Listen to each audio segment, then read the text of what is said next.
ফেব্রুয়ারির মাঝামাঝিতে হোয়াইট হাউসে যুক্তরাষ্ট্রের বাণিজ্য শুল্ক এড়াতে আলোচনা করতে গিয়ে ইলন মাস্কের সঙ্গে সাক্ষাৎ হয় বাংলাদেশের অন্তর্বর্তীকালীন সরকারের প্রধান মোহাম্মদ ইউনূসের শীর্ষ একজন উপদেষ্টার। মার্কিন পত্রিকা দ্য ওয়াশিংটন পোস্টের কলামিস্ট ম্যাট বাই এক কলামে এই তথ্য জানিয়েছেন। বাইয়ের লেখায় বলা হয়েছে, শুরুতে খৈলুর রহমান যুক্তরাষ্ট্রের বাণিজ্য প্রতিনিধি দপ্তরের এক কর্মকর্তার সঙ্গে আলোচনায় বসেন।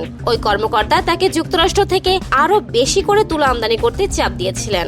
কলামে আরও বলা হয়, বাংলাদেশ বিশ্বের বৃহত্তম তুলা আমদানিকারক দেশ। তারা পশ্চিম আফ্রিকা ও ব্রাজিল থেকে বেশি তুলা আমদানি করে, কিন্তু যুক্তরাষ্ট্রের শুল্ক থেকে রেহাই পেতে চাইলে দেশটিকে আরও বেশি মার্কিন তুলা কিনতে হবে। এই বিষয়টি জোর দিয়ে বলেন ওই কর্মকর্তা। এই শর্ত খৈলুর রহমান দ্রুতই মেনে নেন, কিন্তু এই বৈঠকের পরে তাকে পাশের একটি কক্ষে নিয়ে যাওয়া হয়, যেখানে বিশ্বের সবচেয়ে ধনী ব্যক্তি মাস্ককে দেখতে পেয়ে হতচকিত হয়ে ওঠেন খৈলুর রহমান। কলামে বলা হয়, মাস্ক স্টারলিংক ও বাংলাদেশের নিয়ন্ত্রকদের মধ্যে চলমান আলোচনা নিয়ে কথা বলতে চান। যদিও স্টারলিংককে বাংলাদেশের বাজারে প্রবেশ করতে না দিতে স্থানীয় টেলিকম কোম্পানিগুলোর চাপ ছিল।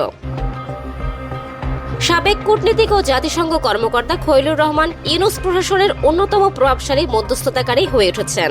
রোহিঙ্গা সংক্রান্ত বিষয়ক দূত হিসেবে যোগ দিলেও পরে তিনি জাতীয় নিরাপত্তা উপদেষ্টা পদে আসীন হন, যা বাংলাদেশের রাষ্ট্রীয় পদ পদবীর অভিধানে নজিরবিহীন।